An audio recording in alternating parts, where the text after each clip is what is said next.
അപ്പോൾ നമ്മൾ fluid properties ആണ് പറയുന്നത്. അപ്പോൾ നമുക്കറിയാം ഫ്ലൂയിഡ് എന്ന് പറഞ്ഞാൽ എന്താണ്? Substance which is capable of flowing. Flow ചെയ്യാൻ പറ്റുന്ന എല്ലാ സബ്സ്റ്റൻസിനും നമുക്ക് എന്ത് പറയാം? ഫ്ലൂയിഡ് എന്ന് പറയാം. അല്ലെങ്കിൽ ഒരു എക്സ്റ്റേണൽ ഷിയർ ഫോഴ്സ് അപ്ലൈ ചെയ്യുമ്പോൾ കണ്ടിന്യൂസ്ലി ഡീഫോം ചെയ്യുന്ന സബ്സ്റ്റൻസിനാണ് നമ്മൾ എന്ത് പറയുന്നത്? ഫ്ലൂയിഡ് എന്ന് പറയുന്നത്. അപ്പോൾ ഫ്ലൂയിഡ് മെക്കാനിക്സ് നമ്മൾ പറയുന്നത് എന്താണ്? അതുപോലെ റെസ്റ്റിലും മോഷനിലും ഉള്ള ഫ്ലൂയിഡ്സിനെ പറ്റിയിട്ടുള്ള സ്റ്റഡി തന്നെയാണ് നമ്മൾ എന്ത് പറയുന്നത്? ഫ്ലൂയിഡ് മെക്കാനിക്സ് എന്ന് പറയുന്നത്. ഇതിൽ ഫ്ലൂയിഡ് മെക്കാനിക്സിനെ തന്നെ നമുക്ക് ഫ്ലൂയിഡ് സ്റ്റാറ്റിക്സ് എന്നും ഫ്ലൂയിഡ് ഡൈനാമിക്സ് എന്നും രണ്ടായിട്ട് ക്ലാസിഫൈ ചെയ്യാം. അപ്പോൾ ഇതിൽ ഫ്ലൂയിഡ് സ്റ്റാറ്റിക്സ് എന്ന് പറയുന്നത് സ്റ്റാറ്റിക് കണ്ടീഷനിൽ, അതായത് റെസ്റ്റിലുള്ള ഫ്ലൂയിഡ്സിനെ പറ്റിയിട്ട് സ്റ്റഡിയാണ് ഫ്ലൂയിഡ് സ്റ്റാറ്റിക്സ്.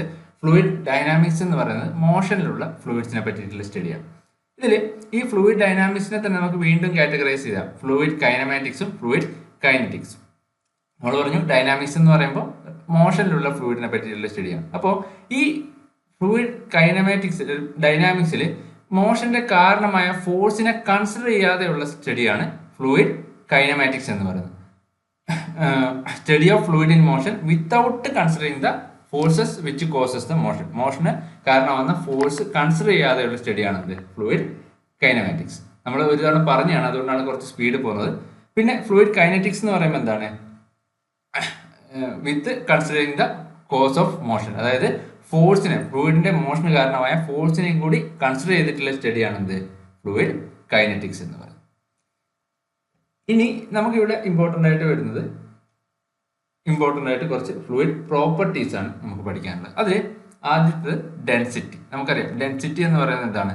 ഡെൻസിറ്റി എന്ന് പറയുന്നത് ഒരു യൂണിറ്റ് വോളിയത്തിൽ ഒക്യുപ്പൈ ചെയ്യുന്ന മോളിക്യൂൾസിന്റെ മാസിനെയാണ് നമ്മൾ എന്ത് പറയുന്നത്? ഡെൻസിറ്റി എന്ന് പറയുന്നത്. അത് നമുക്ക് മാത്തമാറ്റിക്കലി എഴുതുമ്പോൾ എന്ത് എഴുതാം? മാസ് പെർ യൂണിറ്റ് വോളിയം എന്ന് എഴുതാം. ഒരു സ്പെസിഫിക് വോളിയത്തിൽ, ഒരു പെർട്ടിക്കുലർ വോളിയത്തിൽ ഒക്യുപ്പൈ ചെയ്യാൻ പറ്റുന്ന മോളിക്യൂൾസിന്റെ മാസിനെയാണ് നമ്മൾ എന്ത് പറയുന്നത്? ഡെൻസിറ്റി എന്ന് പറയുന്നത്. ആ മോളിക്യൂൾസിന്റെ എണ്ണം കൂടുമ്പോൾ, ഒരു യൂണിറ്റ് വോളിയത്തിൽ മോളിക്യൂൾസിന്റെ എണ്ണം കൂടുമ്പോൾ എന്ത് സംഭവിക്കും? അവിടെ ഡെൻസിറ്റിയും കൂടും. അപ്പോൾ ഇങ്ങനെയാണ് മെറ്റീരിയൽസിന്റെ ഡെൻസിറ്റി കൂടുന്നത്. അപ്പോൾ നമുക്കതിനെ mathematically mass per unit volume എന്ന് എഴുതും. ഇനി നെക്സ്റ്റ്, ഈ ഡെൻസിറ്റിയുടെ യൂണിറ്റ് നമുക്കറിയാം എന്താണ്? കിലോഗ്രാം പെർ മീറ്റർ ക്യൂബ് ആണ് എന്ത്?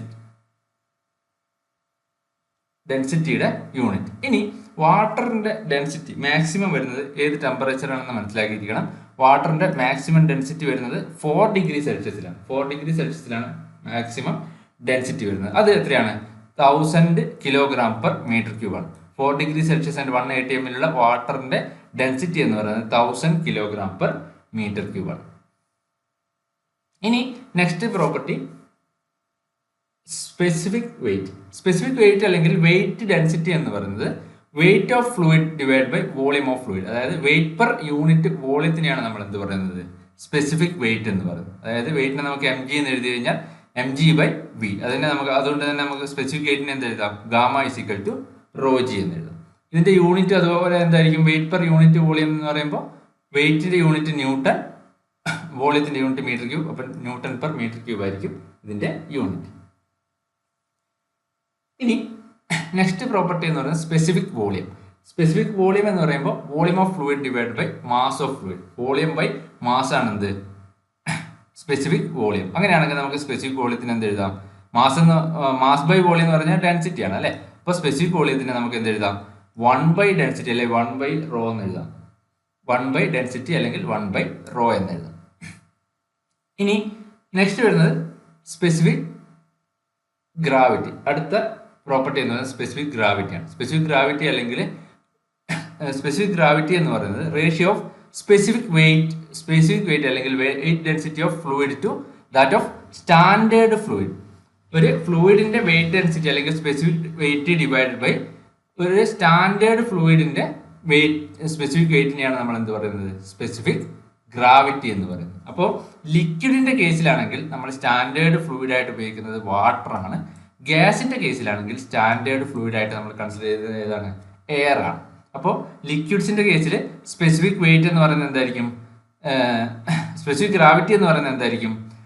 Specific weight of liquid divided by specific weight of water, അല്ലെങ്കിൽ നമുക്ക് എങ്ങനെയും കൂടി പറയാം weight density of liquid divide by weight density of water. ഇനി ഗ്യാസസിന്റെ കേസിലാണെങ്കിൽ നമുക്ക് എങ്ങനെ പറയാം? Weight density of gas divide by weight density of air. അതാണ് സ്പെസിഫിക് ഗ്രാവിറ്റിയുടെ ഇക്വേഷൻ, ലിക്വിഡിന്റെ കേസിലും ഗ്യാസസിന്റെ കേസിലും. ഇനി സ്പെസിഫിക് ഗ്രാവിറ്റി നമുക്ക് അതിന് മറ്റൊരു പേരും കൂടി പറയാറുണ്ട്, റിലേറ്റീവ് ഡെൻസിറ്റി എന്ന് കൂടി പറയാം. സ്പെസിഫിക് ഗ്രാവിറ്റി നമുക്ക് എന്ത് പറയാം? റിലേറ്റീവ് ഡെൻസിറ്റി എന്ന് കൂടി പറയാം. നമുക്കറിയാം specific weight divide by specific weight of standard ഫ്ലൂയിഡിനെയാണ് നമ്മൾ സ്പെസിഫിക് ഗ്രാവിറ്റി എന്ന് പറയുന്നത്. സ്പെസിഫിക് വെയിറ്റിനെ നമുക്ക് വേണമെങ്കിൽ റോജി എന്ന് എഴുതാം. അപ്പോൾ നമുക്ക് rho g of fluid divide by rho g of standard fluid എന്ന് എഴുതാം. Rho g of standard fluid. അങ്ങനെയാണെങ്കിൽ നമുക്ക് സ്പെസിഫിക് ഗ്രാവിറ്റി എന്തുകൂടി എഴുതാം? Density of fluid divide by density of standard fluid എന്ന് കൂടി എഴുതാം. സ്പെസിഫിക് ഗ്രാവിറ്റിനെ നമുക്ക് density of fluid divide by density of standard fluid എന്ന് കൂടി എഴുതാം. അപ്പോൾ നമ്മൾ സ്റ്റാൻഡേർഡ് ഫ്ലൂയിഡ് ആയിട്ട് അല്ലെങ്കിൽ സ്റ്റാൻഡേർഡ് ലിക്വിഡ് എന്റെ കേസിൽ സ്റ്റാൻഡേർഡ് ഫ്ലൂയിഡ് ആയിട്ട് ഉപയോഗിക്കുന്നത് വാട്ടർ ആണ്. അപ്പോൾ വാട്ടറിന്റെ സ്പെസിഫിക് ഗ്രാവിറ്റി എത്രയായിരിക്കും? 1 ആയിരിക്കും. വാട്ടറിന്റെ സ്പെസിഫിക് ഗ്രാവിറ്റി 1 ആയിരിക്കും. അതുപോലെ മെർക്കുറിയുടെ സ്പെസിഫിക് ഗ്രാവിറ്റി, മെർക്കുറിയുടെ ഡെൻസിറ്റി നമുക്കറിയാം ഏതാണ്? 13600 ആണ്. 00 കിലോഗ്രാം പെർ മീറ്റർ ക്യൂബ് ആണ്. 13600 കിലോഗ്രാം പെർ മീറ്റർ ക്യൂബ് ആണ് എന്ത്? മെർക്കുറിയുടെ ഡെൻസിറ്റി. അപ്പോൾ മെർക്കുറിയുടെ സ്പെസിഫിക് ഗ്രാവിറ്റി എന്ന് പറയുന്നത് ഇത് ഡിവൈഡ് ബൈ വാട്ടറിന്റെ density divide by 1000, that is equal to 13.6 ആയിരിക്കും മെർക്കുറിയുടെ സ്പെസിഫിക് ഗ്രാവിറ്റി. ആ വാല്യൂ ഓർത്ത് വെക്കണം. സ്പെസിഫിക് ഗ്രാവിറ്റി ഓഫ് മെർക്കുറി 13.6 ആണ്. ഇനി ഒരു ലിക്വിഡിന്റെ സ്പെസിഫിക് ഗ്രാവിറ്റി നമ്മൾ മെഷർ ചെയ്യുന്നത് എന്താണ്? ഹൈഡ്രോമീറ്റർ വെച്ചിട്ടാണ്. ഹൈഡ്രോമീറ്റർ വെച്ചിട്ടാണ് നമ്മൾ ഒരു ലിക്വിഡിന്റെ സ്പെസിഫിക് ഗ്രാവിറ്റി മെഷർ ചെയ്യുന്നത്. ഇനി അടുത്ത നമ്മുടെ ഫ്ലൂയിഡ് പ്രോപ്പർട്ടി എന്ന് പറയുന്നത് വിസ്കോസിറ്റിയാണ്. വിസ്കോസിറ്റി നമുക്കറിയാം എന്താണ്? Resistance to flow. ഫ്ലോയെ റെസിസ്റ്റ് ചെയ്യാനുള്ള ഒരു ഫ്ലോയിങ് ഫ്ലൂയിഡ് അല്ലെങ്കിൽ ഒരു ഫ്ലൂയിഡ് ആ ഒരു ഫ്ലോനെ റെസിസ്റ്റ് ചെയ്യുന്നതിന്റെ മെഷറിനെയാണ് നമ്മൾ എന്ത് പറയുന്നത്? വിസ്കോസിറ്റി എന്ന് പറയുന്നത്. അപ്പോൾ ഇത് സത്യം പറഞ്ഞാൽ എന്താണ്? ഓരോ ഫ്ലൂയിഡ് ലെയേഴ്സും തമ്മിലുള്ള ഇന്റേണൽ ഫ്രിക്ഷൻ ആണ്. അപ്പോൾ വിസ്കോസിറ്റിയുടെ കാരണം എന്ന് പറയുന്നത് 2 കാരണം കൊണ്ടാണ് ഫ്ലൂയിഡിൽ വിസ്കോസിറ്റി ഉണ്ടാകുന്നത്. ഒന്ന് കോഹിഷൻ ബിറ്റ്വീൻ മോളിക്യൂൾസ്. കോഹിഷൻ എന്ന് വെച്ച് കഴിഞ്ഞാൽ ഒരേ തരത്തിലുള്ള മോളിക്യൂൾസ് തമ്മിലുള്ള അട്രാക്റ്റീവ് ഫോഴ്സിനെയാണ് നമ്മൾ എന്ത് പറയുന്നത്? കോഹിഷൻ എന്ന് പറയുന്നത്. അതായത് ഫ്ലൂയിഡിന്റെ സെയിം മോളിക്യൂൾസ് തമ്മിലുള്ള അട്രാക്റ്റീവ് ഫോഴ്സ് ആണ് കോഹിഷൻ. പിന്നെ വിസ്കോസിറ്റിയുടെ നെക്സ്റ്റ് കാരണം എന്ന് പറയുന്നത് മോളിക്യുലാർ മൊമെന്റം ട്രാൻസ്ഫർ. മോളിക്യൂൾസ് തമ്മിലുള്ള മൊമെന്റം ട്രാൻസ്ഫർ ആണ്, ഇന്റർമോളിക്യുലാർ മൊമെന്റം ട്രാൻസ്ഫർ ആണ് വിസ്കോസിറ്റിയുടെ 2 കാരണം. ഈ 2 കാരണം കൊണ്ടാണ് എന്ത് ഒരു ഫ്ലൂയിഡിൽ വിസ്കോസിറ്റി ഉണ്ടാകുന്നത്. അപ്പോൾ നമുക്ക് വിസ്കോസിറ്റി ഇവിടെ വിസ്കോസിറ്റിയുടെ കേസിൽ നമുക്കറിയാം വിസ്കോസിറ്റി ഓഫ് ലിക്വിഡ് അല്ലെങ്കിൽ വിസ്കോസിറ്റി നമുക്ക് എങ്ങനെ എഴുതാം? ഇവിടെ നമുക്ക് വിസ്കോസിറ്റിയുടെ കേസ് പറയുമ്പോൾ ഇവിടെ ഈ ഫ്ലൂയിഡിൽ ആക്ട് ചെയ്യുന്ന shear stress tau is equal to സ്ട്രോ directly proportion to rate of change of velocity of liquid ആയിരിക്കും. Rate of change of velocity of liquid അല്ലെങ്കിൽ വെലോസിറ്റി ഗ്രേഡിയന്റിന് ഈക്വൽ ആയിരിക്കും, അല്ലെങ്കിൽ rate of change of shear സ്ട്രെയിനിന് equal ആയിരിക്കും. നമ്മൾ Newton's law of viscosity പഠിച്ചിട്ടുണ്ട്, അത് പറയാം. അപ്പോൾ അങ്ങനെയാണെങ്കിൽ നമുക്ക് മ്യൂ ഈസ് ഈക്വൽ ടോ നമുക്ക് എന്താ പറയാ? Tau is equal to tau directly proportional to d u by d y. അങ്ങനെയാണെങ്കിൽ നമുക്ക് എങ്ങനെ എഴുതാം? Tau is equal to mu into d u by d y. ഈ മ്യൂനെയാണ് നമ്മൾ എന്ത് പറയുന്നത്? ഡൈനാമിക് വിസ്കോസിറ്റി അല്ലെങ്കിൽ absolute viscosity of a fluid എന്ന് പറയുന്നത്. ഇത് ഡീറ്റെയിൽ ആയിട്ട് പറയാത്തത് നമുക്ക് അറിയാവുന്ന കേസാണ്. അപ്പോൾ ജസ്റ്റ് പറഞ്ഞ് ഒരു ഔട്ട്ലൈൻ പോലെ പറഞ്ഞു പോകുന്നതാണ്. അപ്പോൾ മ്യൂ നമുക്കറിയാം എന്താണ്? ഡൈനാമിക് വിസ്കോസിറ്റിയാണ്. ഈ ഡൈനാമിക് വിസ്കോസിറ്റിയുടെ കേസിൽ നമ്മൾ ഇമ്പോർട്ടൻ്റ് ആയിട്ട് നമുക്ക് വരുന്നത് അതിൻ്റെ യൂണിറ്റ്സ്, പിന്നെ കൺവേർഷൻസ്, ഓരോ യൂണിറ്റിലുള്ള കൺവേർഷൻസ്. അപ്പോൾ ഈ ഡൈനാമിക് വിസ്കോസിറ്റിയുടെ SI യൂണിറ്റ് എന്ന് പറയുന്നത് newton second per metre square ആണ്. Newton second per metre square, അല്ലെങ്കിൽ നമുക്ക് അതിന് എന്ത് എഴുതാം? ന്യൂട്ടൺ പെർ മീറ്റർ സ്ക്വയർ എന്ന് വെച്ചാൽ എന്താണ്? പാസ്കൽ ആണ്. പാസ്കൽ പെർ സെക്കൻഡ് എന്ന് കൂടി എഴുതാം. പാസ്കൽ സെക്കൻഡ് എന്ന് കൂടി എഴുതാം. Pascal second, newton second per metre square അല്ലെങ്കിൽ പാസ്കൽ സെക്കൻഡ് എന്ന് എഴുതാം. എന്ത്? വിസ്കോസിറ്റിയുടെ യൂണിറ്റ്. ഇനി അതിന്റെ MKS യൂണിറ്റ് എന്ന് പറയുന്നത് kilogram force per metre square ആണ്. Kilogram force per metre square ആണ് എന്ത്? അതിന്റെ MKS യൂണിറ്റ്. ഇനി വിസ്കോസിറ്റിയുടെ കേസിൽ ഏറ്റവും ഇമ്പോർട്ടൻ്റ് ആയിട്ട് വരുന്നത് അതിന്റെ CGS യൂണിറ്റ് നമ്മൾ അറിഞ്ഞിരിക്കണം. Dyne second per centimetre square ആണ് ആബ്സല്യൂട്ട് വിസ്കോസിറ്റിയുടെ CGS unit. Dyne second per centimetre square. ഇനി ഈ ഡൈൻ സെക്കൻഡ് പെർ സെന്റിമീറ്റർ സ്ക്വയറിനെ നമുക്ക് എന്ത് പറയാം? പോയിസെ എന്ന് പറയാം. അതാണ് നമ്മുടെ ഇമ്പോർട്ടൻ്റ് ആയിട്ട് CGS യൂണിറ്റിൽ നമ്മൾ ഓപ്ഷനിൽ കാണുമോ, ഇതാണ് CGS യൂണിറ്റ് ഏതാണെന്ന് ചോദിച്ചു കഴിഞ്ഞാൽ എന്താണ്, പോയിസയാണ്. അപ്പോൾ ഒരു poise 1 poise is equal to dyne second per centimetre square. 1 dyne second per centimetre square is equal to 1 poise. Okay, ഇനി ഈ 1 പോയിസയും ന്യൂട്ടൺ സെക്കൻഡ് പെർ ഇതിന്റെ SI യൂണിറ്റും തമ്മിലുള്ള റിലേഷൻ അറിഞ്ഞിരിക്കണം. 1 poise is equal to 1/10 newton second per metre square, അല്ലെങ്കിൽ 10⁻⁻1 newton second per metre square, newton second per metre square. അപ്പോൾ ഇവിടെ നമ്മൾ ഓർത്ത് വെക്കേണ്ട ഒരു മറ്റൊരു കാര്യം എന്ന് പറഞ്ഞു കഴിഞ്ഞാൽ വാട്ടറിന്റെ 20 ഡിഗ്രിയുള്ള വിസ്കോസിറ്റിയാണ്. വാട്ടറിന്റെ 20 ഡിഗ്രിയുള്ള വിസ്കോസിറ്റി എന്നത് 1/100 പോയിസെ, അല്ലെങ്കിൽ 1 സെന്റി പോയിസയാണ് വാട്ടറിന്റെ 20 ഡിഗ്രിയിലുള്ള വിസ്കോസിറ്റി. 1 സെന്റി പോയിസെ, 1 സെന്റി പോയിസയാണ് വാട്ടറിന്റെ 20 ഡിഗ്രിയിലുള്ള വിസ്കോസിറ്റി. അല്ലെങ്കിൽ നമുക്ക് SI യൂണിറ്റിലാണെങ്കിൽ 10⁻³ newton second per metre square ആയിരിക്കും. എന്തിന്റെ യൂണിറ്റ്? മീറ്റർ സ്ക്വയർ ആണ് ആബ്സല്യൂട്ട് വിസ്കോസിറ്റിയുടെ വാട്ടറിന്റെ ആബ്സല്യൂട്ട് വിസ്കോസിറ്റി. ആ വാല്യൂ ഓർത്ത് വെക്കണം. വാട്ടറിന്റെ ആബ്സല്യൂട്ട് വിസ്കോസിറ്റി 1 സെന്റി പോയിസയാണ്. ഇനി next kinematic viscosity. Kinematic viscosity എന്ന് പറയുന്നത് ഈ ഡൈനാമിക് വിസ്കോസിറ്റിയുടെയും ഡെൻസിറ്റി ഓഫ് ഫ്ലൂയിഡിന്റെയും റേഷ്യോനെയാണ് നമ്മൾ കൈനമാറ്റിക് വിസ്കോസിറ്റി എന്ന് പറയുന്നത്. Dynamic viscosity divided by density of fluid ആണ് എന്ത്? Kinematic viscosity. Dynamic viscosity divide by density of fluid, അതിനെ നമ്മൾ ന്യൂ എന്നുള്ള ലെറ്റർ വെച്ചിട്ടാണ് റെപ്രസെന്റ് ചെയ്യുന്നത്. അപ്പോൾ ഇവിടെയും നമുക്ക് ഇമ്പോർട്ടൻ്റ് ആയിട്ട് നമ്മൾ ഓർത്ത് വെക്കേണ്ടത് ഇതിന്റെ unit. SI unit metre square per second ആണ്. CGS യൂണിറ്റ് സ്റ്റോക്ക് ആണ്. SI unit metre square per സെക്കൻഡും CGS യൂണിറ്റ് സ്റ്റോക്കും ആണ്. അപ്പോൾ ഇവിടെ ഈ ഒരു കൺവേർഷൻ കൂടി നമ്മൾ ഓർത്ത് വെക്കണം. 1 സ്റ്റോക്ക് എന്ന് പറയുന്നത് 10⁻⁻4 മീറ്റർ സ്ക്വയർ പെർ സെക്കൻഡ് ആണ്. 1 stoke is equal to 10⁻⁻4 metre square per second. ഇനി ഈ വിസ്കോസിറ്റിയുടെ വേരിയേഷനും കൂടെ ഓർത്ത് വെക്കുക. നമ്മൾ വിസ്കോസിറ്റി എന്ന് പറയുന്നത് ടെമ്പറേച്ചറിനനുസരിച്ചിട്ട് വേരി ചെയ്യും. ഇതിൽ ലിക്വിഡിന്റെ കേസിലാണെങ്കിൽ വിസ്കോസിറ്റി ടെമ്പറേച്ചർ ഇൻക്രീസ് ചെയ്യുമ്പോൾ വിസ്കോസിറ്റി ഡിക്രീസ് ചെയ്യും. ഗ്യാസിന്റെ കേസിലാണെങ്കിൽ ടെമ്പറേച്ചർ ഇൻക്രീസ് ചെയ്യുമ്പോൾ വിസ്കോസിറ്റി എന്ത് സംഭവിക്കും? ഇൻക്രീസ് ചെയ്യും. അത് രണ്ട് കൃത്യമായിട്ട് ഓർത്ത് വെക്കുക. ലിക്വിഡിന്റെ കേസിലാണെങ്കിൽ വിസ്കോസിറ്റി എന്തായിരിക്കും? ടെമ്പറേച്ചർ ഇൻക്രീസ് ചെയ്യുമ്പോൾ വിസ്കോസിറ്റി ഡിക്രീസ് ചെയ്യും. ഗ്യാസിന്റെ കേസിലാണെങ്കിൽ ടെമ്പറേച്ചർ ഇൻക്രീസ് ചെയ്യുമ്പോൾ വിസ്കോസിറ്റി ഇൻക്രീസ് ചെയ്യും. ഇനി എന്താണ് ഇതിന്റെ കാരണം? അത് രണ്ടും കൂടെ ഓർത്ത് വെക്കണം. കാരണം ഈ ലിക്വിഡിന്റെ കേസിൽ നമ്മൾ പറഞ്ഞു വിസ്കോസിറ്റിയുടെ കാരണം അല്ലെങ്കിൽ വിസ്കോസിറ്റിയുടെ കോസ് എന്ന് പറയുന്നത് എന്താണ്?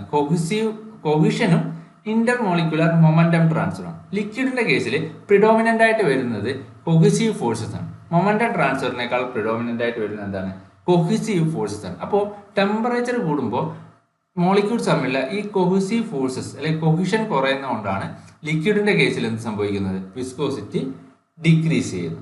ഇനി ഈ ഗ്യാസിന്റെ കേസിലാണെങ്കിൽ ടെമ്പറേച്ചർ കൂടുമ്പോൾ മോളിക്യൂൾസ് കൂടുതൽ ഫാസ്റ്റ് ആയിട്ട് മൂവ് ചെയ്യാൻ തുടങ്ങും. കൂടുതൽ ഫാസ്റ്റ് ആയിട്ട്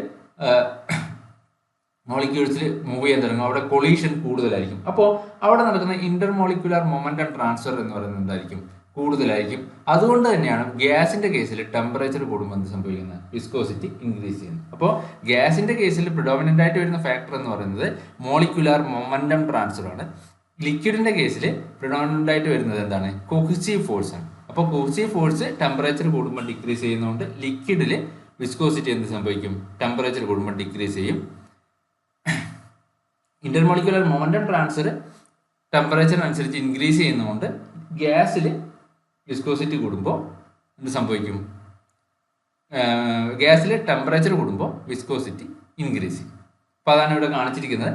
ലിക്വിഡ്സിന്റെ കേസിലാണെങ്കിൽ ടെമ്പറേച്ചർ കൂടുമ്പോൾ വിസ്കോസിറ്റി ഡിക്രീസ് ചെയ്യും. ഗ്യാസിന്റെ കേസിലാണെങ്കിൽ ടെമ്പറേച്ചർ കൂടുമ്പോൾ വിസ്കോസിറ്റി ഇൻക്രീസ് ചെയ്യും.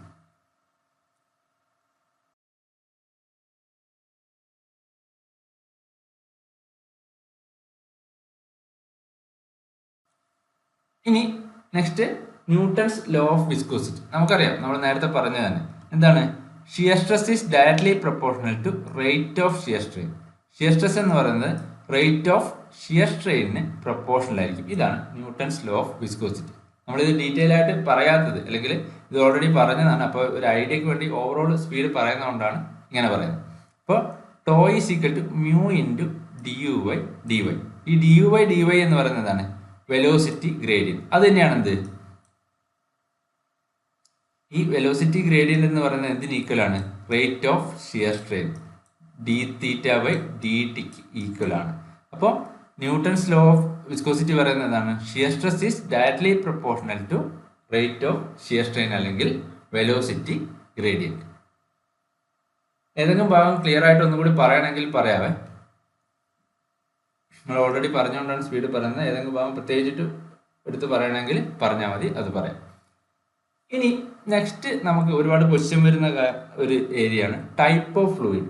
ഡിഫറെൻറ്റ് ടൈപ്പ് ഓഫ് ഫ്ലൂയിഡ്സിനെ പറ്റിയിട്ട് നമുക്ക് ഇമ്പോർട്ടൻ്റ് ആയിട്ട് വരുന്നതാണ്. അപ്പോൾ നമ്മുടെ ഷിയർ സ്ട്രെസ്സിൻ്റെ, നമ്മളിപ്പോൾ ന്യൂട്ടൺസ് ലോ ഓഫ് വിസ്കോസിറ്റി പറഞ്ഞു, tau is equal to mu into d u by d y. Tau is equal to mu into d u by d Y.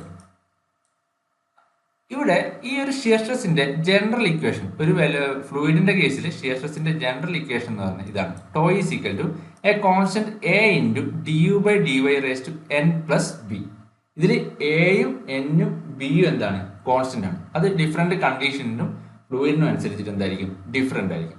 അപ്പോൾ ഈ കോൺസ്റ്റന്റിന്റെ വാല്യൂ ചേഞ്ച് ചെയ്യുന്നതനുസരിച്ചിട്ടാണ് നമുക്ക് ഡിഫറെന്റ് ടൈപ്പ് ഓഫ് ഫ്ലൂയിഡ് കിട്ടുന്നത്. അപ്പോൾ general equation എന്ന് പറയുന്നത് ഇതാണ്: tau is equal to a into d u by d y raise to n plus b. ഇനി നമ്മുടെ ടൈപ്പ് ഓഫ് ഫ്ലൂയിഡ്സിൽ പറയുമ്പോൾ ആദ്യം നമുക്ക് പറയേണ്ടത് ഐഡിയൽ ഫ്ലൂയിഡ്. ഐഡിയൽ ഫ്ലൂയിഡ് എന്ന് പറയുമ്പോൾ നമുക്കറിയാം എന്താണ്? വിസ്കോസിറ്റി ഇല്ലാതെ ഇൻകംപ്രസിബിൾ നോൺ വിസ്കസ് ഫ്ലൂയിഡിനെയാണ് നമ്മൾ എന്ത് പറയുന്നത്? ഐഡിയൽ ഫ്ലൂയിഡ് എന്ന് പറയുന്നത്. ഐഡിയൽ ഫ്ലൂയിഡ് എന്ന് പറയുന്നത് അവിടെ വിസ്കോസിറ്റി സീറോ ആയിരിക്കും, ഷിയർ സ്ട്രെസ് സീറോ ആയിരിക്കും. അതായത് മോഷന് ഒരു റെസിസ്റ്റൻസും ഇല്ലാത്ത ഫ്ലൂയിഡിനെയാണ് നമ്മൾ ഐഡിയൽ ഫ്ലൂയിഡ് എന്ന് പറയുന്നത്. അതൊരു ഇമാജിനറി ഫ്ലൂയിഡാണ്. അങ്ങനെ ഒരു ഫ്ലൂയിഡ് നമുക്ക് ഉണ്ടാവില്ല. നമുക്കറിയാം ഐഡിയൽ ഫ്ലൂയിഡ് എന്താണ്? ഇമാജിനറി. ഇനി next real fluid. Real fluid എന്ന് പറയുമ്പോൾ നമ്മൾ സാധാരണഗതിയിൽ ഡീൽ ചെയ്യുന്ന ഫ്ലൂയിഡ്സ് ആണ് ഈ റിയൽ ഫ്ലൂയിഡ്സ് എന്ന് പറയുന്നത്. അതായത് അതിനൊരു പർട്ടിക്കുലർ വിസ്കോസിറ്റി പ്രൊസസ് ചെയ്യുന്ന ഫ്ലൂയിഡ് ആയിരിക്കും റിയൽ ഫ്ലൂയിഡ് എന്ന് പറയുന്നത്. ഒരു ഫ്ലൂയിഡിന് ഒരു പർട്ടിക്കുലർ വിസ്കോസിറ്റി ഉണ്ടെങ്കിൽ അതെന്തായിരിക്കും? റിയൽ ഫ്ലൂയിഡ് ആയിരിക്കും. നമ്മൾ ആക്ച്വൽ പ്രാക്ടീസിൽ ഉള്ള എല്ലാ ഫ്ലൂയിഡ്സും എന്താണ്? റിയൽ ഫ്ലൂയിഡ്സ് ആണ്. ഇനി നെക്സ്റ്റ് നമ്മൾ പറയുന്നത് ഈ റിയൽ ഫ്ലൂയിഡ്സിൽ നമുക്ക് ഈ ഫ്ലൂയിഡ്സിന് എന്ത് ചെയ്യാം? ഡിഫറെന്റ് ടൈപ്പുകളായിട്ട് ക്ലാസിഫൈ ചെയ്യാം. അതിൽ ആദ്യം വരുന്നതാണ് ന്യൂട്ടോണിയൻ ഫ്ലൂയിഡ്. ന്യൂട്ടോണിയൻ ഫ്ലൂയിഡ് എന്ന് പറയുന്നത് Newton's law of viscosity obey ചെയ്യുന്ന ഫ്ലൂയിഡ് ആണിത് ന്യൂട്ടോണിയൻ ഫ്ലൂയിഡ്. അതായത് അതിന്റെ ഇക്വേഷൻ എന്തായിരിക്കും? ടോ ഈസ് ഈക്വൽ ടു അല്ലെങ്കിൽ shear stress is equal to mu into d u by d y ആയിരിക്കും. അതായത് നമ്മുടെ ജനറൽ ഇക്വേഷനിൽ ഈ എ മ്യൂ വെച്ച് റീപ്ലേസ് ചെയ്തിട്ടുണ്ടാവും. എന്നിന്റെ വാല്യൂ ഈസ് ഈക്വൽ ടു 1 ആയിരിക്കും, ബി ഈസ് ഈക്വൽ ടു 0 ആയിരിക്കും. അങ്ങനെയാണെങ്കിൽ നമുക്ക് കിട്ടുന്ന ഫ്ലൂയിഡ് ആണിത് ന്യൂട്ടോണിയൻ ഫ്ലൂയിഡ്. അപ്പോൾ ന്യൂട്ടോണിയൻ ഫ്ലൂയിഡിന്റെ കേസിൽ ഈ ജനറൽ ഷിയർ സ്ട്രെസിന്റെ ഇക്വേഷനിൽ എൻ ഈസ് ഈക്വൽ ടു 1 ആണ്, ബി ഈസ് ഈക്വൽ ടു 0 ആണ്. ഈ വാല്യൂസ് ഇമ്പോർട്ടൻ്റ് ആണ്, അത് ഓർത്ത് വെക്കണം. എ മ്യൂവിന് ഈക്വൽ ആണ്, എ എന്നുള്ള കോൺസ്റ്റന്റ് മ്യൂവിന് ഈക്വൽ ആണ്. എൻ എന്താണ്? എൻ ഈസ് ഈക്വൽ ടു 1 ആണ്, ബിയുടെ വാല്യൂ 0 ആണ്. അപ്പോൾ നമ്മുടെ കോമൺ ഫ്ലൂയിഡ്സിനെല്ലാം നമ്മൾ ന്യൂട്ടോണിയൻ ഫ്ലൂയിഡ്സിലാണ് കൺസിഡർ ചെയ്യുന്നത്. അതായത് water, air, mercury, glycerine, oil, ഇതൊക്കെ എന്താണ്? ന്യൂട്ടോണിയൻ ഫ്ലൂയിഡിന് എക്സാമ്പിൾസ് ആണ്. ഇനി നമ്മളൊരു shear stress versus velocity gradient graph വരക്കുകയാണെങ്കിൽ ന്യൂട്ടോണിയൻ ഫ്ലൂയിഡിന്റെ ഗ്രാഫ് എന്തായിരിക്കും? ഈ ഒരു ഗ്രാഫ് നോക്കുക. Shear stress versus velocity gradient അല്ലെങ്കിൽ shear stress versus rate of shear സ്ട്രെയിനിന്റെ ഗ്രാഫ് വരക്കുകയാണെങ്കിൽ ന്യൂട്ടോണിയൻ ഫ്ലൂയിഡിന്റെ ഗ്രാഫ് എന്ന് പറയുന്നത് ഒറിജിനിൽ നിന്ന് സ്റ്റാർട്ട് ചെയ്യുന്ന ഒരു സ്ട്രെയിറ്റ് ലൈൻ ആയിരിക്കും. ഇവിടെ കാണിച്ചിരിക്കുന്ന ഈ ഒരു സ്ട്രെയിറ്റ് ലൈൻ ആണെന്ന് ന്യൂട്ടോണിയൻ ഫ്ലൂയിഡിന്റെ ഗ്രാഫ് എന്ന് പറയുന്നത്. അതായത് shear stress directly proportional to shear strain ആയതുകൊണ്ട് അതെന്തായിരിക്കും? ഒരു ലീനിയർ ഗ്രാഫ് ആയിരിക്കും. ന്യൂട്ടോണിയൻ ഫ്ലൂയിഡിന്റെ ഗ്രാഫ് എന്ന് പറയുന്നത് ഒരു ലൈൻ ആയിരിക്കും, അല്ലെങ്കിൽ അതൊരു ലീനിയർ ഗ്രാഫ് ആയിരിക്കും. അതിന്റെ സ്ലോപ്പ് എന്തായിരിക്കും? സ്ലോപ്പ് മ്യൂ ആയിരിക്കും. ഇനി നെക്സ്റ്റ് വരുന്നതാണ് non Newtonian fluid. Non Newtonian fluids എന്ന് പറയുമ്പോൾ ഈ Newton's law of viscosity obey ചെയ്യാത്ത ഫ്ലൂയിഡ്സിനെല്ലാം നമുക്ക് എന്ത് പറയാം? നോൺ ന്യൂട്ടോണിയൻ ഫ്ലൂയിഡ്സ് എന്ന് പറയാം. അതായത് അവിടെ shear stress rate of shear സ്ട്രെയിനിന് പ്രൊപ്പോർഷണൽ ആയിരിക്കില്ല. Shear stress is not proportional to rate of shear strain ആണെങ്കിൽ നമുക്കതിനെ നോൺ ന്യൂട്ടോണിയൻ ഫ്ലൂയിഡ് എന്ന് പറയും. അപ്പോൾ ഇതിൽ ഈ നോൺ ന്യൂട്ടോണിയൻ ഫ്ലൂയിഡിനെ തന്നെ നമുക്ക് ടൈം ഡിപ്പെൻഡന്റ് ഫ്ലൂയിഡ് എന്നും ടൈം ഇൻഡിപെൻഡന്റ് ഫ്ലൂയിഡ് എന്നും രണ്ടായിട്ട് ക്ലാസിഫൈ ചെയ്യും. അതായത് നമ്മുടെ ഷിയർ ഫോഴ്സ് അപ്ലൈ ചെയ്യുന്ന ഡ്യൂറേഷൻ അനുസരിച്ചിട്ട് അപ്ലൈ ചെയ്യുന്ന ഡ്യൂറേഷൻ ഓഫ് ഷിയർ ഫോഴ്സിനനുസരിച്ചിട്ട് നമുക്ക് ടൈം ഡിപ്പെൻഡന്റ് ഫ്ലൂയിഡ് എന്നും ടൈം ഇൻഡിപെൻഡന്റ് ഫ്ലൂയിഡ് എന്നും രണ്ടായിട്ട് ക്ലാസിഫൈ ചെയ്യാം. അതായത് നമ്മുടെ ഈ rate of deformation shear force apply ചെയ്യുന്ന ഡ്യൂറേഷനെ ഡിപ്പെൻഡ് ചെയ്യുന്നുണ്ടെങ്കിൽ അത് ടൈം ഡിപ്പെൻഡന്റും, ഡിപ്പെൻഡ് ചെയ്യുന്നില്ലെങ്കിൽ ടൈം ഇൻഡിപെൻഡന്റ്. നമ്മൾ ആദ്യം പറയുന്നത് ടൈം ഇൻഡിപെൻഡന്റ് ന്യൂട്രോണിയൽ ഫ്ലൂയിഡ്സിനെ പറ്റിയിട്ടാണ്. നമ്മൾ കുറച്ച് ക്വസ്റ്റ്യൻസ് വരുന്ന ഏരിയയാണ്, അപ്പോൾ ജസ്റ്റ് ഒന്ന് ഇത് മനസ്സിലാക്കി വെക്കണം. അപ്പോൾ ആദ്യം നമ്മൾ പറയുന്നത് ഐഡിയൽ പ്ലാസ്റ്റിക് ഫ്ലൂയിഡ് അല്ലെങ്കിൽ ബിംഗം പ്ലാസ്റ്റിക് ഫ്ലൂയിഡ് എന്ന് പറയും. നമ്മൾ ഈ ഗ്രാഫ് നോക്കുക, velocity gradient, shear stress versus velocity gradient graph. അതിൽ ഈ എക്സ് ആക്സിസ് എന്ന് പറയുമ്പോൾ എന്തായിരിക്കും? എക്സ് ആക്സിസ് എന്ന് പറയുന്നത് ഐഡിയൽ ഫ്ലൂയിഡ്, അതായത് വിസ്കോസിറ്റി 0 ആയിട്ടുള്ള ലൈനാണ് ഈ X axis. X axis indicate ചെയ്യുന്നത് ഐഡിയൽ ഫ്ലൂയിഡിനാണ്. വൈ ആക്സിസ് ആണെങ്കിലോ, വൈ ആക്സിസ് ആണെങ്കിൽ ഈ റേറ്റ് ഓഫ് ഡീഫോർമേഷൻ 0 ആയിട്ടുള്ള ഫ്ലൂയിഡ്, അല്ലെങ്കിൽ നമുക്ക് എന്ത് പറയാം, വൈ ആക്സിസ് ഇൻഡിക്കേറ്റ് ചെയ്യുന്നത് ഒരു സോളിഡിനെയാണ്. വൈ ആക്സിസ് ഇൻഡിക്കേറ്റ് ചെയ്യുന്നത് സോളിഡിനെയാണ്. ഈ ഒരു ന്യൂട്രോണിയൽ ഫ്ലൂയിഡ് ഇൻഡിക്കേറ്റ് ചെയ്യുന്നത് നമ്മൾ നേരത്തെ പറഞ്ഞു എന്താണ്, ഈ ഒരു സ്ട്രെയിറ്റ് ലൈൻ ആണ് ന്യൂട്രോണിയൽ ഫ്ലൂയിഡിനെ ഇൻഡിക്കേറ്റ് ചെയ്യുന്നത്. ഇനി നമുക്ക് പറയുന്നത് ഐഡിയൽ പ്ലാസ്റ്റിക് ഫ്ലൂയിഡ് എന്ന് പറയുമ്പോൾ ഷിയർ സ്ട്രെയിൻ ഇല്ലെങ്കിലും, അതായത് ഡീഫോർമേഷൻ ഇല്ലെങ്കിലും ഒരു പർട്ടിക്കുലർ ഷിയർ സ്ട്രെസ്, ഇനീഷ്യലി ഒരു small amount of shear stress process ചെയ്യുന്ന ഫ്ലൂയിഡ് ആണ് എന്ത്, ഈ ഐഡിയൽ പ്ലാസ്റ്റിക് ഫ്ലൂയിഡ് അല്ലെങ്കിൽ ബിംഗം പ്ലാസ്റ്റിക് ഫ്ലൂയിഡ് എന്ന് പറയുന്നത്. അതായത് ഇവിടെ വെലോസിറ്റി ഗ്രേഡിയന്റ് അല്ലെങ്കിൽ റേറ്റ് ഓഫ് ഷിയർ സ്ട്രെയിൻ 0 ആണെങ്കിലും ഒരു പർട്ടിക്കുലർ എമൗണ്ട് ഷിയർ സ്ട്രെസ് എന്തുണ്ടാവും, ഉണ്ടാവും. ഈ ഷിയർ സ്ട്രെസ്സിനാണ് നമ്മൾ ഈൽഡ് സ്ട്രെസ് എന്ന് പറയുന്നത്. അല്ലെങ്കിൽ നമ്മൾ ഇതിനെ നമ്മുടെ ഇക്വേഷൻ, ജനറൽ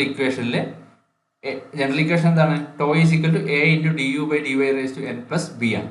ഈ ബിയുടെ വാല്യൂ എന്തായിരിക്കും, ഒരു പർട്ടിക്കുലർ ഷിയർ സ്ട്രെസ് ആയിരിക്കും, അല്ലെങ്കിൽ ടോ 0 ആയിരിക്കും. അതായത് ഒരു ഇനീഷ്യൽ എന്തുണ്ടാവും, ഒരു പർട്ടിക്കുലർ എമൗണ്ട് ഷിയർ സ്ട്രെസ് ഉണ്ടാവും. ഇനി എന്നിന്റെ വാല്യൂ 1 ആയിരിക്കും. അങ്ങനെയുള്ള ഫ്ലൂയിഡിനെയാണ് നമ്മൾ എന്ത് പറയുന്നത്, ഐഡിയൽ പ്ലാസ്റ്റിക് ഫ്ലൂയിഡ് എന്ന് പറയുന്നത്. അപ്പോൾ ഇതും ഒരു ലീനിയർ റിലേഷൻ തന്നെയായിരിക്കും. അതായത് ഷിയർ സ്ട്രെസ്സിന്റെയും റേറ്റ് ഓഫ് ഷിയർ സ്ട്രെയിനിന്റെയും റിലേഷൻ എന്ന് പറയുന്നത് ഈ ഗ്രാഫിൽ എന്തായിരിക്കും, ഈ ഒരു ലീനിയർ ഗ്രാഫ് തന്നെയായിരിക്കും. ഇവിടെ നിങ്ങൾ നോക്കുക, ഈ റെഡിൽ കാണിച്ചിരിക്കും, ഇതും എന്താണ്, ഒരു ലീനിയർ റിലേഷൻ തന്നെയാണ്. പക്ഷെ എന്തായിരിക്കും, ഇനീഷ്യലി ഒരു definite amount shear stress process ചെയ്യുന്ന ഫ്ലൂയിഡ് ആണ് എന്ത്, ഐഡിയൽ പ്ലാസ്റ്റിക് ഫ്ലൂയിഡ് അല്ലെങ്കിൽ ബിംഗം പ്ലാസ്റ്റിക് ഫ്ലൂയിഡ് എന്ന് പറയുന്നത്. അതായത് നമ്മൾ ഒരു particular amount shear stress add ചെയ്തതിന് ശേഷം മാത്രമേ, അല്ലെങ്കിൽ ഒരു പർട്ടിക്കുലർ ഷിയർ ഫോഴ്സിന് ശേഷം മാത്രമേ അതിൽ എന്തുണ്ടാവുള്ളൂ, ഡീഫോർമേഷൻ ഉണ്ടാവുള്ളൂ. അങ്ങനെയുള്ള ഫ്ലൂയിഡിനെയാണ് നമ്മൾ എന്ത് പറയുന്നത്, ഐഡിയൽ പ്ലാസ്റ്റിക് അല്ലെങ്കിൽ ബിംഗം പ്ലാസ്റ്റിക് എന്ന് പറയുന്നത്. അപ്പോൾ നമ്മുടെ ടൂത്ത് പേസ്റ്റ്, ജെല്ലീസ്, ചോക്ലേറ്റ്, അതുപോലെ സ്ലറീസ് ഒക്കെ എന്താണ് ഇതിന് എക്സാമ്പിളാണ്. ഇനി next time independent Newtonian fluid ആണ് എന്ത്, സ്യൂഡോ പ്ലാസ്റ്റിക് ഫ്ലൂയിഡ് എന്ന്. സ്യൂഡോ പ്ലാസ്റ്റിക് ഫ്ലൂയിഡിലെ ഈ ഇക്വേഷനിൽ, ജനറൽ ഇക്വേഷന് എന്നിന്റെ വാല്യൂ ലെസ് ദാൻ 1 ആയിരിക്കും, ബിയുടെ വാല്യൂ 0 ആയിരിക്കും. അപ്പോൾ ഇവിടെ ഈ ഗ്രാഫിൽ ഈ കാണിച്ചിരിക്കുന്നതാണ് എന്ത്, ഇതാണ് സ്യൂഡോ പ്ലാസ്റ്റിക് ഫ്ലൂയിഡ് എന്ന് പറയുന്നത്. സ്യൂഡോ പ്ലാസ്റ്റിക് എന്ന് പറയുന്നത് അവിടെ വെലോസിറ്റി ഗ്രേഡിയന്റ് അല്ലെങ്കിൽ rate of shear strain increase ചെയ്യുന്നതനുസരിച്ചിട്ട് വിസ്കോസിറ്റി ഡിക്രീസ് ചെയ്യും. നിങ്ങൾ ഈ ഗ്രാഫ് നോക്കിക്കഴിഞ്ഞാൽ മനസ്സിലാവും. ഗ്രാഫ് എന്താണ്, ഇൻക്രീസ് ചെയ്ത് അതിന്റെ സ്ലോപ്പ് കുറഞ്ഞു വരുവാണ്. അതായത് വിസ്കോസിറ്റി ഡിക്രീസ് ചെയ്ത് വരുവാണ്. ഫ്ലൂയിഡിന്റെ വെലോസിറ്റി ഗ്രേഡിയന്റ് കൂടുന്നതനുസരിച്ചിട്ട് അല്ലെങ്കിൽ റേറ്റ് ഓഫ് ഷിയർ സ്ട്രെയിൻ കൂടുന്നതനുസരിച്ചിട്ട് എന്താണ്, വിസ്കോസിറ്റി കുറഞ്ഞു വരുന്ന ഫ്ലൂയിഡിനെയാണ് നമ്മൾ സ്യൂഡോ പ്ലാസ്റ്റിക് ഫ്ലൂയിഡ് എന്ന് പറയുന്നത്. സ്യൂഡോ പ്ലാസ്റ്റിക് ഫ്ലൂയിഡിന്റെ കണ്ടീഷനിൽ ഈ ജനറൽ ഇക്വേഷനിൽ എന്നിന്റെ വാല്യൂ ലെസ് ദാൻ 1ഉം ബി എന്തായിരിക്കും, 0 ആയിരിക്കും. ഇതിനെ നമ്മൾ ഷിയർ തിന്നിങ് ഫ്ലൂയിഡ് എന്ന് കൂടി പറയാറുണ്ട്. വെലോസിറ്റി ഗ്രേഡിയന്റ് കൂടുന്നതനുസരിച്ചിട്ട് വിസ്കോസിറ്റി കുറഞ്ഞു വരുന്നതുകൊണ്ട് ഇതിനെ നമ്മൾ എന്ത് പറയാറുണ്ട്, ഷിയർ തിന്നിങ് ഫ്ലൂയിഡ് എന്ന് പറയാറുണ്ട്. പിന്നെ ഇവിടെ ഇമ്പോർട്ടൻ്റ് ആയിട്ട് നിങ്ങൾ ഇതിന്റെ എക്സാമ്പിൾസ് ഓർത്ത് വെക്കുക. Blood, milk, paint, paper pulp, ഇതൊക്കെ എന്താണ്, സിറപ്പ്, പോളിമർ സൊല്യൂഷൻ, അതൊക്കെ ഈ സ്യൂഡോ പ്ലാസ്റ്റിക് ഫ്ലൂയിഡ്സിന്റെ എക്സാമ്പിളാണ്. ബ്ലഡ് വളരെ ഇമ്പോർട്ടൻ്റ് ആയിട്ടുള്ള ഒരു എക്സാമ്പിളാണ്. അത് ഇമ്പോർട്ടൻ്റ് ആയിട്ട് എടുത്ത് നോക്കുക. ബ്ലഡ് ഒരു സ്യൂഡോ പ്ലാസ്റ്റിക് ഫ്ലൂയിഡാണ്. ഇനി next type time independent fluid ആണ് ഡൈലാറ്റന്റ് ഫ്ലൂയിഡ്. ഡൈലാറ്റന്റ് ഫ്ലൂയിഡ് എന്ന് പറയുമ്പോൾ ഇവിടെ വെലോസിറ്റി ഗ്രേഡിയന്റ് ഇൻക്രീസ് ചെയ്യുന്നതനുസരിച്ചിട്ട് വിസ്കോസിറ്റി ഇൻക്രീസ് ചെയ്ത് വരുന്ന ടൈപ്പ് ഫ്ലൂയിഡിനെയാണ് നമ്മൾ ഡൈലാറ്റന്റ് ഫ്ലൂയിഡ് എന്ന് പറയുന്നത്. റേറ്റ് ഓഫ് ഷിയർ സ്ട്രെയിൻ അല്ലെങ്കിൽ വെലോസിറ്റി ഗ്രേഡിയന്റ് ഇൻക്രീസ് ചെയ്യുന്നതനുസരിച്ചിട്ട് എന്ത് സംഭവിക്കുന്നു? വിസ്കോസിറ്റി ഇൻക്രീസ് ചെയ്യുന്നു. ഇതിനെ നമ്മൾ ഇവിടെ വിസ്കോസിറ്റി ഇൻക്രീസ് ചെയ്യുന്നതുകൊണ്ട് തന്നെ ഇതിനെ നമ്മൾ ഷിയർ തിക്കനിങ് ഫ്ലൂയിഡ് എന്ന് കൂടി പറയാം. Shear thickening fluid. ഇവിടെ എന്നിന്റെ വാല്യൂ, ജനറൽ ഇക്വേഷൻ എന്നിന്റെ വാല്യൂ ഗ്രേറ്റർ ദാൻ 1 ആയിരിക്കും. ബി എന്തായിരിക്കും? 0 ആയിരിക്കും. എന്നിന്റെ വാല്യൂ ഗ്രേറ്റർ ദാൻ 1ഉം ബിയുടെ വാല്യൂ 0 ആയിട്ടുള്ള ഫ്ലൂയിഡിനെയാണ് നമ്മൾ ഡൈലാറ്റന്റ് ഫ്ലൂയിഡ് എന്ന് പറയുന്നത്. അപ്പോൾ ഇതിന്റെ ഇക്വേഷൻസ് വരുമ്പോൾ നിങ്ങൾ ഇവിടെ ഓർത്ത് വെക്കേണ്ട കാര്യം എന്ന് പറയുന്നത് ഇവിടെയൊക്കെ നമ്മൾ പറഞ്ഞതിൽ ഈ എന്നിന്റെ വാല്യൂ ബിയുടെ വാല്യൂ ഓർത്ത് വെക്കുക. നമ്മുടെ എക്സാമ്പിൾസും ഓർത്ത് വെക്കുക. ബട്ടർ, ക്വിക്ക് സാൻഡ്, അതുപോലെ ഷുഗർ, അതുപോലെ സാൾട്ട് സൊല്യൂഷൻ, ഷുഗർ സൊല്യൂഷൻ, ഇതൊക്കെ എന്താണ്? ഡൈലാറ്റന്റ് ഫ്ലൂയിഡിന്റെ എക്സാമ്പിൾസ്. ഇനി നെക്സ്റ്റ് വരുന്നതാണ് തിക്സോട്രോപിക് ഫ്ലൂയിഡ്. തിക്സോട്രോപിക് ഫ്ലൂയിഡ് എന്ന് പറയുമ്പോൾ ഇവിടെ ടൈം ഡിപ്പെൻഡന്റ് ഫ്ലൂയിഡ് ആണ്. അതായത് ഷിയർ സ്ട്രെസ് അപ്ലൈ ചെയ്യുന്ന ടൈമിനനുസരിച്ചിട്ട് വിസ്കോസിറ്റിയിൽ വാരി ചെയ്യുന്ന, വിസ്കോസിറ്റി ടൈമിനനുസരിച്ചിട്ട് വാരി ചെയ്യുന്ന ടൈപ്പ് ഫ്ലൂയിഡിനെയാണ് നമ്മൾ ടൈം ഡിപ്പെൻഡന്റ് ഫ്ലൂയിഡ് എന്ന് പറയുന്നത്. ഇതിൽ തിക്സോട്രോപിക് ഫ്ലൂയിഡ് എന്ന് പറയുമ്പോൾ വിസ്കോസിറ്റി ടൈം കൂടുന്നതനുസരിച്ചിട്ട് എന്ത് സംഭവിക്കുന്നു? വിസ്കോസിറ്റി ഡിക്രീസ് ചെയ്യുന്ന ടൈപ്പ് ഫ്ലൂയിഡിനെയാണ് നമ്മൾ തിക്സോട്രോപിക് ഫ്ലൂയിഡ് എന്ന് പറയുന്നത്. ഇവിടെ ഈ ഒരു ഗ്രാഫിൽ ഈ കാണിച്ചിരിക്കുന്നതാണ് തിക്സോട്രോപിക് ഫ്ലൂയിഡ് എന്ന് പറയുന്നത്. അവിടെ ഈ തിക്സോട്രോപിക് ഫ്ലൂയിഡിന്റെ കേസിൽ എന്നിന്റെ വാല്യൂ ലെസ് ദാൻ 1 ആയിരിക്കും. ബിയുടെ വാല്യൂ എന്തായിരിക്കും? നോട്ട് ഈക്വൽ ടു 0 ആയിരിക്കും. ഈ രണ്ട് പോയിന്റ് നിങ്ങൾ കൃത്യമായിട്ട് ഓർത്ത് വെക്കുക. എൻ ലെസ് ദാൻ 1ഉം ബി നോട്ട് ഈക്വൽ ടു 0. ഇതിന്റെ ഇമ്പോർട്ടൻ്റ് ആയിട്ടുള്ള ഒരു എക്സാമ്പിൾ എന്ന് പറയുന്നത് പ്രിന്റർ ഇങ്ക് ആണ്. പ്രിന്ററിന്റെ ഇങ്ക് ഇതിന്റെ ഇമ്പോർട്ടൻ്റ് ആയിട്ടുള്ള ഒരു എക്സാമ്പിൾ ആണ്. അപ്പൊ ഇവിടെ നിങ്ങൾക്ക് ഈ ഗ്രാഫ് നോക്കിയാൽ തന്നെ മനസ്സിലാവും. വിസ്കോസിറ്റി, ഈ ഗ്രാഫിന്റെ സ്ലോപ്പ് എന്താണ്? ഡിക്രീസ് ചെയ്ത് വരുവാണ്. അപ്പോൾ ആ സ്ലോപ്പ് ഡിക്രീസ് ചെയ്യാന്ന് വെച്ച് കഴിഞ്ഞാൽ അതിന്റെ അർത്ഥം വിസ്കോസിറ്റി ഡിക്രീസ് ചെയ്യുന്നതാണ്. അപ്പോൾ തിക്സോട്രോപിക് സബ്സ്റ്റൻസിന്റെ വിസ്കോസിറ്റി ടൈം ഡ്യൂറേഷൻ അനുസരിച്ചിട്ട് ഡിക്രീസ് ചെയ്യും. ഇനി നെക്സ്റ്റ് ടൈപ്പാണ് ഇവിടെ. അതാണ് നമ്മുടെ ജനറൽ ഇക്വേഷനിൽ, ഈ ഒരു ഇക്വേഷനിൽ ബി ഇവിടെ കോൺസ്റ്റന്റ് എന്ന് എഴുതിയെടുത്ത് ഈ ജനറൽ ഇക്വേഷൻ നമ്മൾ പറഞ്ഞല്ലോ ABN ഇതാണ്. അപ്പോൾ ഈ ബിക്ക് പകരം വരുന്നതാണ് കോൺസ്റ്റന്റ്. അപ്പോൾ ഇതിന് ഈ തിക്സോട്രോപിക് സബ്സ്റ്റൻസിന് ഒരു പർട്ടിക്കുലർ, അത് 0 എന്നല്ല തുടങ്ങുന്നത്, ഒരു particular b not equal to 0 ആയിരിക്കും. അതിനൊരു പർട്ടിക്കുലർ വാല്യൂ ഉണ്ടാവും. അതാണ് ആ കോൺസ്റ്റന്റ് എന്ന് പറയുന്നത്. ഒരു പർട്ടിക്കുലർ ഷിയർ സ്ട്രെസ് ഉണ്ടാവും.